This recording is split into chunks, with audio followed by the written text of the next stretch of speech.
It was 8 a.m. Saturday morning. The sun was shining through the windows across from the reception desk at the Beachcomber. The phone rang and Gail, the new receptionist, answered. "Good morning. This is the Beachcomber. How can I help you?"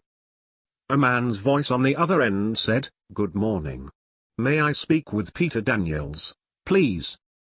"May I ask who's calling?" "I'd rather not say." "Could you put him on the phone, please?" He and Emily were just sitting down for breakfast when Gail walked into the kitchen. "Mr. Daniels, you have a call." "Who is it?" He refused to say. "Shall I tell him you're not in?" "No. I'll take it." "Well, good morning, Peter. How are you? Are you able to talk right now?" "Hello, Bill. Yes, but hold on. Let me go up to the office. I'll transfer you." "How are you, Ram? I was wondering when we would hear from you." "I'm well. Sorry it has taken so long to contact you. I wanted to make sure it didn't cause problems when I did." "How's Emily? How are Hank and Maggie?" "I'm well, and they're all fine. Margaret is still mad at you. She says so every time she comes by. It will take a lot of apologizing to satisfy her. Maybe you should call her." "Not yet. I'd need to be in a comfortable place for a couple hours, with a speakerphone. Just keep telling her I said I was sorry. Don't get me involved. You need to apologize for yourself. Now, Emily is doing an excellent job. She's great with the guests. I've never seen a person act so natural with strangers in my life. People are booking rooms for the next year already, and it's because of her. Was that normal in the past?" "A few, but not many." "How's Hank coming with the cabins?"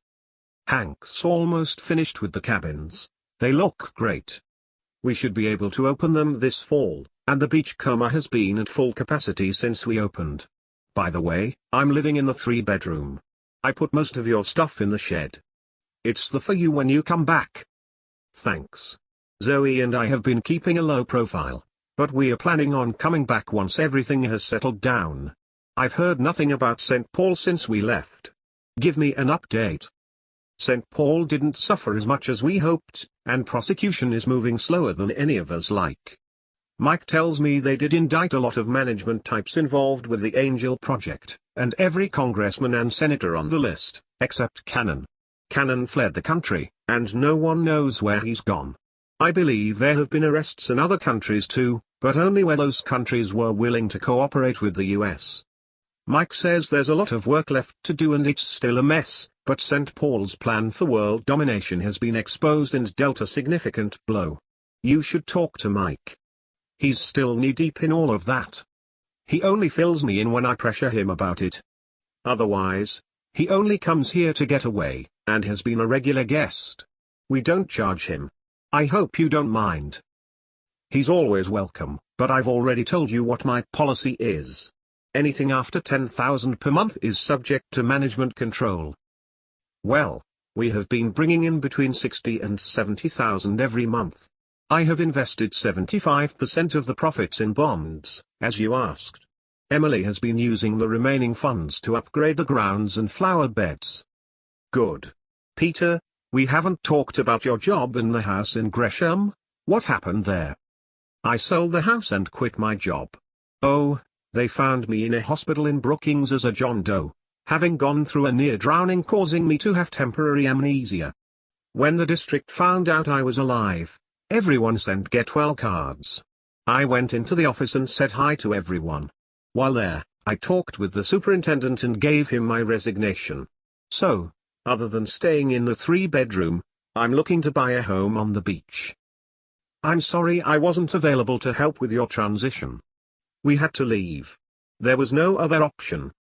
"I understand, Ram. Everything turned out wonderfully, and I'm thrilled how they did." "Good.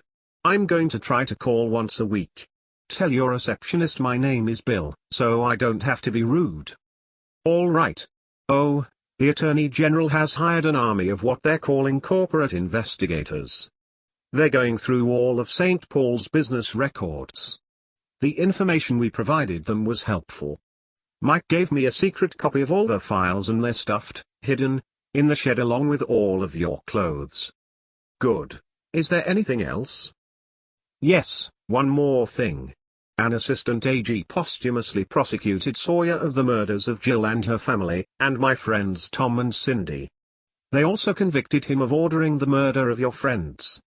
Mike insisted, and the government complied. I hope that gives you some closure. Okay. Did anyone contact John's family? You put all my clothes in the shed? Yes, sorry. I didn't know where else to put them. And, yes, they sent 2 FBI agents over to give his family the news. They were grateful someone came by and told them. Did you put my leather jackets in the shed too? One of those happens to be my favorite. It better not get ruined. Funny you should ask, because I did not put your leather jackets in the shed. They are hanging up in the closet in one of the empty bedrooms. Ram, I'm at least a 5 on the Richter scale of 6 for common sense, my friend. Sure you are. Now, tell me. Do you believe it's safe enough for us to come back? I can send you the jacket. It's not a big deal. Peter, stop being a troublemaker. What's your assessment? That's not likely to happen. I do believe it's safe for you to come home.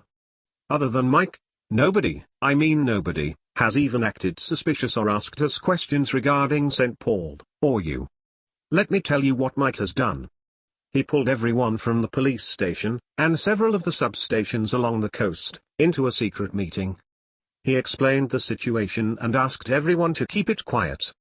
But before he said anything, he made everyone sign non-disclosure agreements, telling them the U.S. Attorney General would prosecute anyone who leaked any information about ours and your situation. The AG has gone above and beyond the call of duty for all of us. You could be the main attraction in the 4th of July parade and no one would suspect a thing. Is that enough assessment for you?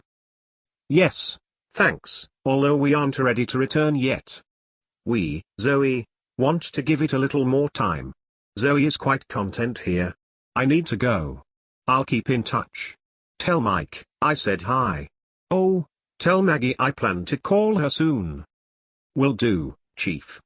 Tell Zoe hello for us, goodbye. Okay, goodbye. Ramous was relieved that life was normalizing back in the US. He hated learning Spanish and was longing for home, but contrary to how he felt, Zoe seemed happy staying in the villa. That's what was important. It was a beautiful place on the coast of Barcelona. She loved walking through the city. They did a lot of walking. Mel and Kat were never around. They spent most of their time traveling through the rest of Europe. Ramous met Mark and Dee, who were using the names Alberto and Angelia Calderon. They spent a lot of time together finding their way around Spain. Alberto, Mark, owned a car, Ramous did not.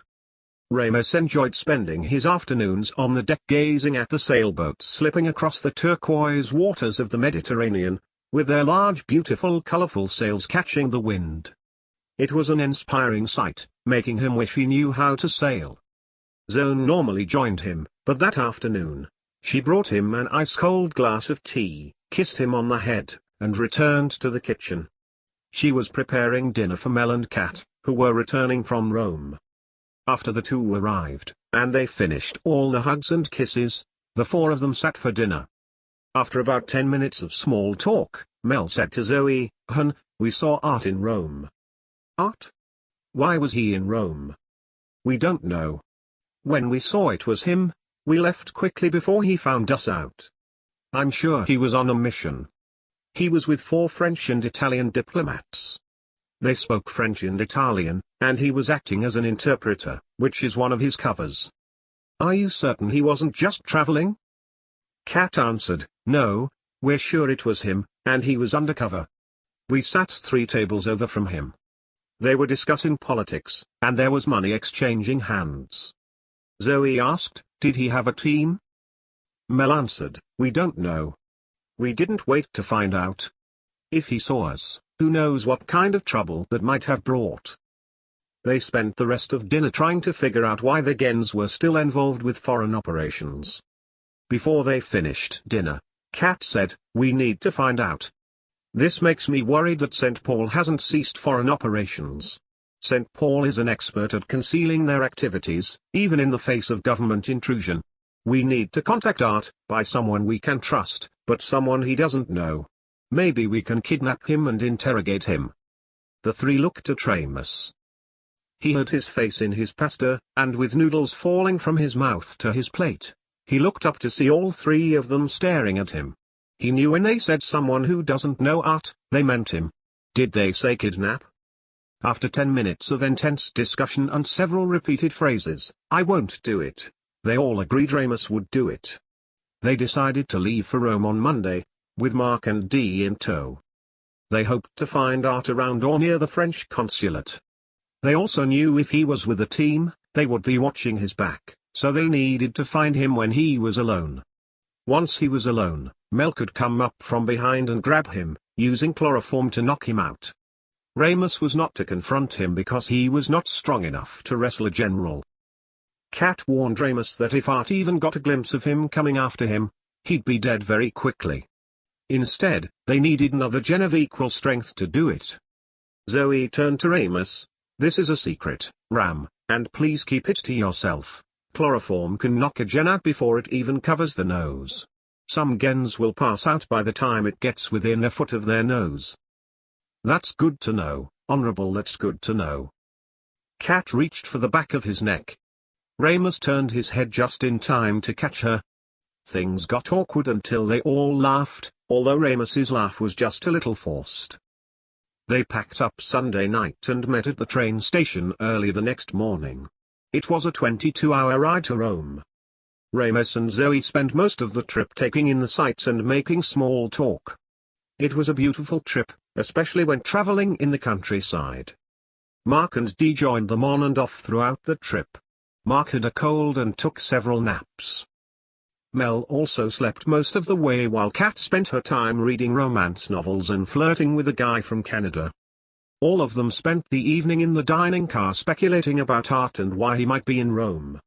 Mel said, perhaps, he was freelancing for the French government. There's a lot of money in the spy business. No one gave a reasonable answer, just a lot of questions and speculation. First thing, after arriving in Rome, they checked into a hotel across from the French consulate. Second, Mark grabbed a taxi to find and rent a 7-passenger van. Third, he went looking for a soundproof space to rent. He found a recording studio that was not being used, and perfect for what they planned. He rented it for a week. That evening, they ate dinner at the little restaurant next to the hotel lobby. Mel turned to Zoe and asked, "Did you bring a PPE, sweetie?" "No, I did not. I don't want him to get hurt. Let's let him go if it gets to where we have to use weapons. I'll not be any part of harming Art or his team." Mel was happy she didn't bring one and particularly satisfied no one was to get hurt. Gens need to look out for one another, even in situations like this. Then Mark asked Mel, "Do you have the chloroform?" "Yes, it's secured in my pocket." "Should I pull it out and open it, test it?" No one said anything further. After dinner, Ramous, Zoe, and Mel went for a walk. It was evening and dark enough for them to walk around the consulate without being noticed. The rest returned to their rooms to retire for the night. Kat was reading a romance novel and wanted to finish before she went to sleep. When she told the others, Mel shook her head and said, "Don't let your hormones get the best of you, my dear." It was a warm evening and there were only scattered tourists walking about. The three of them spent 45 minutes walking around the neighborhood when Mel recognized a young woman. It wasn't Art, but one of his team. It was Jaina 201. Once they saw her, Mel said, "I'm going to take her. She can give us as much information as Art. Also, she and Dee are good friends." Jaina was the only other person on the street. So, Mel and Zoe crossed the street as Ramous confronted her asking, "Do you speak English?" "Yes, what can I do for you?" "I'm lost. I'm looking for the Hotel Navona." "Wow, you certainly are lost." Before Jaina could say anything else, Mel and Zoe came up behind her. Mel placed the cloth full of chloroform in front of her face. Her knees buckled, as did Mel's. Mel knocked Jaina and herself out. She dropped the bottle of chloroform on the sidewalk. Zoe ran across the street so she wouldn't pass out. Ramous kicked the broken glass to the curb. The chloroform dissipated and Zoe returned across the street. Fortunately, it all took place next to a bench on the sidewalk. Ramous and Zoe placed the two women on the bench and leaned them next to one another, so they appeared to be sitting upright. Zoe called Mark and explained to him what they did.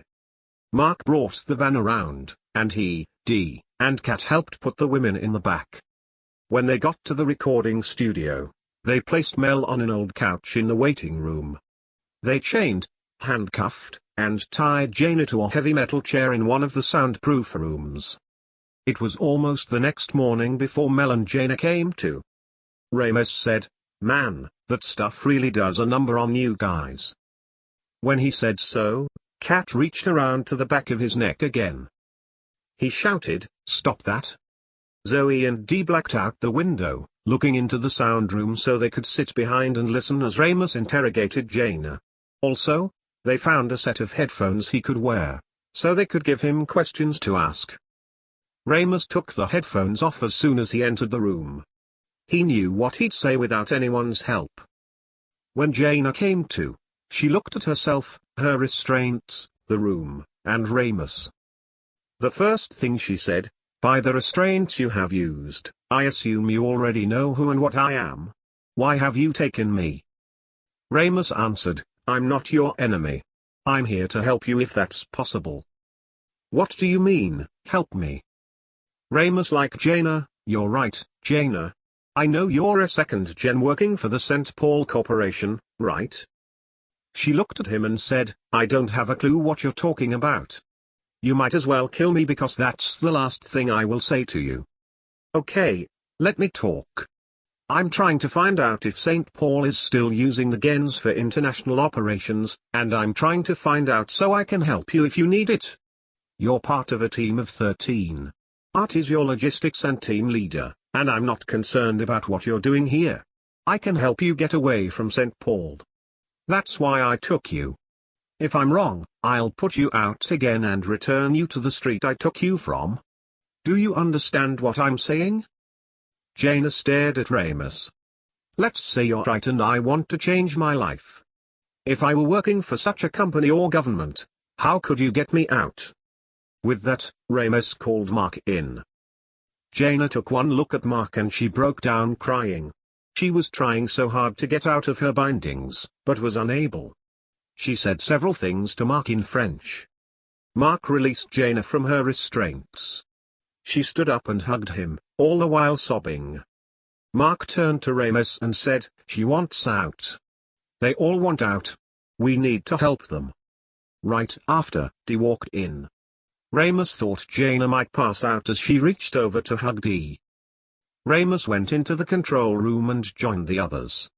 When he entered the room, Zoe, Mel, and Kat were discussing whether they could trust Jaina. None of the three wanted to expose themselves yet. Mark and Dee knew Jaina well, and at least they believed she wouldn't expose them, but the rest were not as confident since they didn't know her well, no more than the occasional hello. Jaina spent the next hour bringing Mark and Dee up to speed on what was going on with the St. Paul Corporation and their assignment by the US government. She explained they were no longer working for St. Paul, but were, in fact, working for the CIA. It was worse for them now than when they operated under St. Paul. She said, "We traded one evil for another. The US government has moved all the gens to Guantanamo Bay and put everyone under lock and key. They only let us out when we go on operations. It was much worse for the remaining first gens. The US government was experimenting on them, trying to figure out how they were created. Most of the scientists who worked for St. Paul went into hiding, so government scientists were starting from the beginning. They wired the floors in the cells they placed us in with electricity. If anyone refuses to cooperate, they electrocute them. Several times they put a bunch of us in one room and turned the power up high enough to knock us out, to show who was in charge. If we don't return from an operation, they will electrocute another gen in our place. They have murdered 4 gens during the last 3 months. We don't have a choice. Mark, Dee, You heard about the explosion in Seattle, right? Mark answered, yes. They killed a lot of gens in the explosion.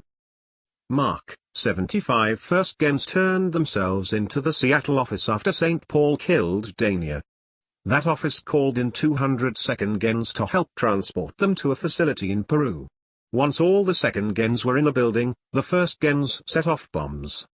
They used some very powerful explosives, and the explosion was big enough to view from space. Afterward, we were told they killed 125 second gens, when in fact 206 were killed. There are only 52 of us left, 53 counting D. When the criminal prosecutions of St. Paul's management were in the early stages, they sent us all to Guantanamo Bay, supposedly for our safety. That's not what happened. Once there, they brought each of us into a room and told us we would continue with our international operations. Then, they showed us a video of Harry and Ellen being electrocuted. They put both in a small cell and electrocuted them.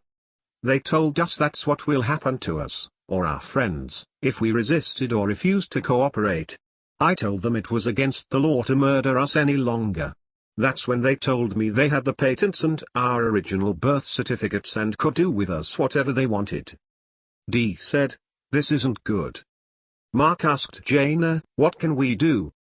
"Well, the patents are in Washington, and we're the property of whoever holds those patents. We need to get them so they can't just kill us whenever they choose." Dee said, "You guys need to come with us.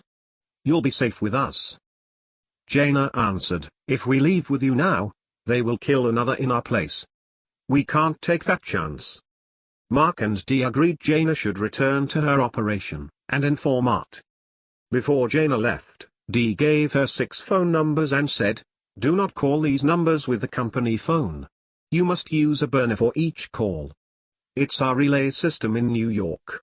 It will only accept a phone number once. If you try a second time, it will not receive the call. Once the system answers, you must enter 7777 to leave a message and a code for our response. You select the code and next time you call, enter the 7777 and wait for a bell. If there's no bell, it means we have not responded yet, but once you hear it, put your code in and you will get an answer from us. That's the only way you can contact us, and no one can trace it." Mark drove her back to the street where they took her and told her they would be in contact, and then he returned to the studio and picked up the group. They packed up and caught the train back to Spain. Before everyone went their separate ways, they agreed to meet the next night. They needed to figure out how to return to the US and find the patents. Without them, the CIA couldn't kill gens, nor experiment on them anymore. Ramous was angry. It was unjust to treat anyone as the CIA was treating the gens. He worried about Zoe too. Although gens were grown in labs, they were still human beings, life. God cared for them as well. The next morning, Ramous took a burner and called Mike. "Hello." "Hello, Mike. I'll make this brief in case you're being monitored. I have learned the remaining gens, both first and second, are being held at Guantanamo Bay and still being used for international operations. What do you know about this?" "I don't know anything about it. They were supposed to retire, paid a pension, and given new identities. I need to look into this. They are being forced to perform their old duties in espionage. We found a group in Rome working for the CIA. They informed us they're being forced under penalty of death to continue with those operations. So far, the US government has killed 4 second gens to enforce their point. 2 things we need to investigate. First, we need to find out who kidnapped the gens. Second, we need to get our hands on those patents. Someone in the CIA is holding them and using them to secure gens cooperation. Do what you can to resolve those questions so we can determine what we need to do to help them." "All right, Ram. I'll get on it right now. Goodbye." Mike called Jerome. "Hello, this is Jerome Waters. Can I help you?" "Tell me, Jerome, what's going on with the gens? I thought you were trustworthy." "Hi Mike, what are you talking about?" Mike explained what he heard from Ramous and was not polite about it. It upset Jerome by what Mike told him. He spent the next 10 minutes convincing Mike he knew only what Mike had just told him. He was furious. Jerome was upper management in the St. Paul Corporation and did the bulk of the work with law enforcement in bringing its managers to justice. Once Mike finished telling him what Ramous said, Jerome knew what and who he was dealing with. He never, since he first became an informant, trusted Whiteside, and became suspicious of the line of questioning used by the head of the DOJ and CIA. They asked him questions about how St. Paul kept them in line and other things related to the gangs' lifestyles. Apparently, the current CIA director wasn't willing to give up those assets. That wasn't right, and he would force the government to follow through on their promises. Jerome called Silver Durant. "Hello, Robbins, Durant, and James. How may I direct your call?" "Hello, can I speak to Silver Durant please? May I ask, who's calling?" "Jerome Waters." "1 second, please." "Hello Jerome, what can I do for you?" "I need your help, Silver. We need to approach the federal government regarding the gangs." Jerome told him what the federal government promised the gangs and what they did to the gangs. Robbins, Durant, and James were one of the top law firms in the nation. The partner Durant was, for the last 15 years, under retainer to the St. Paul Corporation. He and Jerome became good friends during that time. In fact, Durant was instrumental, working behind the scenes in prosecuting the corporation. Once he learned about the gangs and what St. Paul was involved with, he couldn't let it continue. So, he ended his relationship with St. Paul and went to work with Jerome to confront them. Silver was a good man. Silver made connections in the AG's office while they prosecuted the St. Paul Corporation. He created the legal paperwork that gave the gangs their freedom. The CIA was breaking the law by using the gangs in such a manner. Silver cautioned Jerome. "If they're willing to break the law like this, we must tread carefully. Let me find out what I can and I'll call you back." "Jerome, this will be the last call I accept from you using my office number. I'll get a burner and we can keep in contact through burners, because I want no one listening in on us in case my inquiry brings unwanted attention. Call me from the payphone on the first floor of your building. Give me the number, and I'll call you back on the same payphone with a burner and give you the burner number." Jerome called Silver and gave him the number. "Thanks, Jerome. I'll call this number tomorrow at 1 p.m. If you don't answer, I'll try every hour on the hour afterward until we connect." "Okay. I'll talk to you tomorrow, at 1 p.m. "All right. That should give me enough time to find out what's happening." After they hung up, Silver made a call to the USAG's office. He spoke with the assistant AG. He knew William Mercer, but wasn't sure if he could trust him, so he kept his inquiry vague. "Hi, Will. How are you?" "I'm good. How are you, Silver? Are you staying out of trouble?" "A lawyer staying out of trouble? Is that even possible? I'm always standing on the edge of trouble. Will, I was just thinking about the St. Paul Corporation and was wondering about the gangs. I've heard nothing about them since St. Paul's troubles began. They were my main concern for getting involved, and I would have expected to have heard something about them by now, at least regarding their outcome. What can you tell me?" "Jerome, I handed that over to one of my subordinates, Mason Parks. I'll tell you what, I'll talk with him and have him call you back, or I'll call you back and give you an update. Now you mentioned it, I am curious myself. Everything related to them has become quiet. Let me call him." Silver didn't tell William everything Jerome told him since he was trying to find out without making a full revelation. He expected that information would come out when Will spoke with Parks. He didn't go home that night. Instead, he stayed in a hotel. If William was involved, he could be in danger. It was not safe for him. Fortunately, he never married and had no children to worry about. That made him more comfortable, even though he sensed matters regarding the gangs had taken a turn for the worse. After checking into the hotel, under an assumed name, he found a pharmacy to buy a couple burners. Again, if William was involved with what happened to the gangs, his phone wouldn't be safe to use. Afterward, he called his secretary, telling her he wouldn't be in the next day, and when Mr. Waters called to forward him to the number of the burner he was using at the moment. He also told her if Mr. Mercer called to direct him to another number. After those calls, he would discard both burners and use the third, giving its number to Jerome. The next morning Mike received a call from Ramous. "Hello Mike, what have you found out?" "I haven't found out anything yet. I'm waiting for Jerome to call me back." "Alright, I'll call you later." "Okay, Ram. Talk to you in a while." It was after 7 in the evening in Spain when Ramous called Mike. That evening, dinner was unusually quiet as everyone was engrossed in thought about what to do next. Until they heard from Mike, they couldn't make any plans. After dinner, Ramous and Zoe went for a walk on the beach. It was a warm evening and, again, several sailboats were racing out in the bay. They found a comfortable spot to sit in the sand and watch. "Ram, I want to help my friends, and I'm so eager to do something. I don't like just sitting and waiting. In the past, I have spent so much time doing exactly that, but this is different. I can't imagine what they're going through." "Well, until Mike calls back, there's nothing we can do except get ourselves into trouble. If they find out about us, we're all dead. It's that simple. I don't mind risking my life, but I can't bear to imagine anything happening to the rest of you, particularly you. Without you, I'm lost." "I know, Honorable, I hate waiting is all." They sat on the beach all night. Under different circumstances, it would have been a warm romantic walk.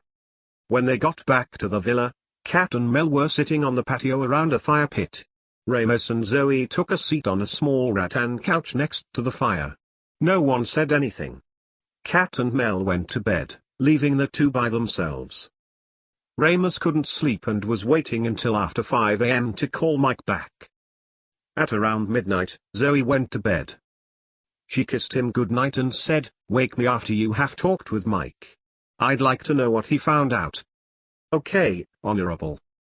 The secretary answered, "Hello, Robbins, Durant, and James. How can I direct your call?" William asked, "Is Mr. Durant in?" "May I ask who's calling, please?" "This is William Mercer with the USAG's office. He's expecting my call." "Yes, Mr. Mercer. Mr. Durant has given me a number for you to call him." She gave him the number and hung up. He called Durant.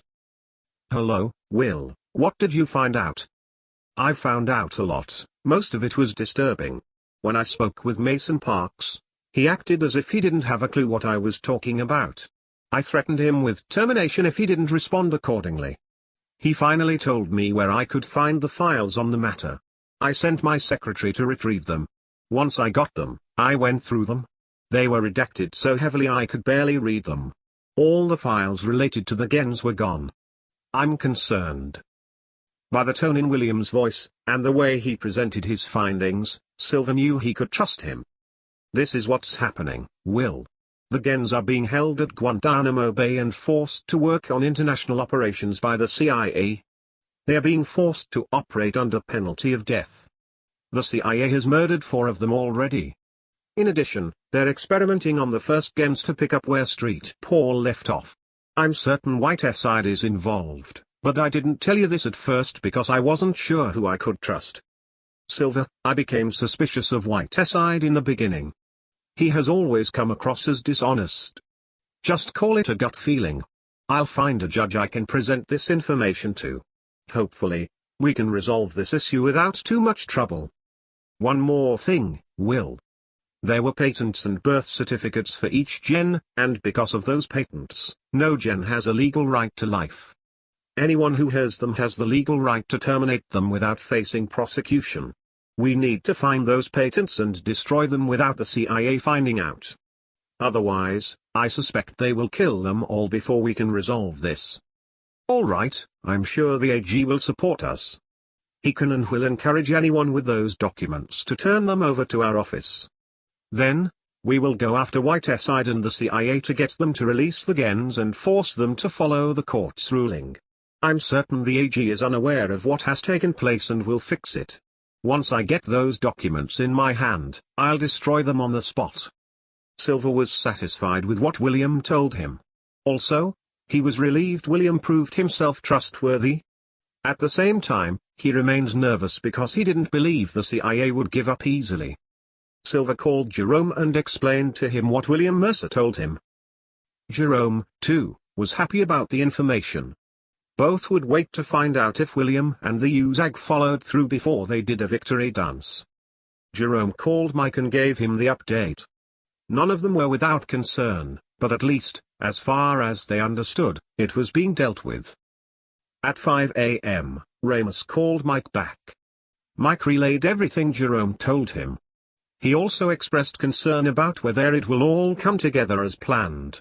After all, they were dealing with the most clandestine department in the federal government, and the world.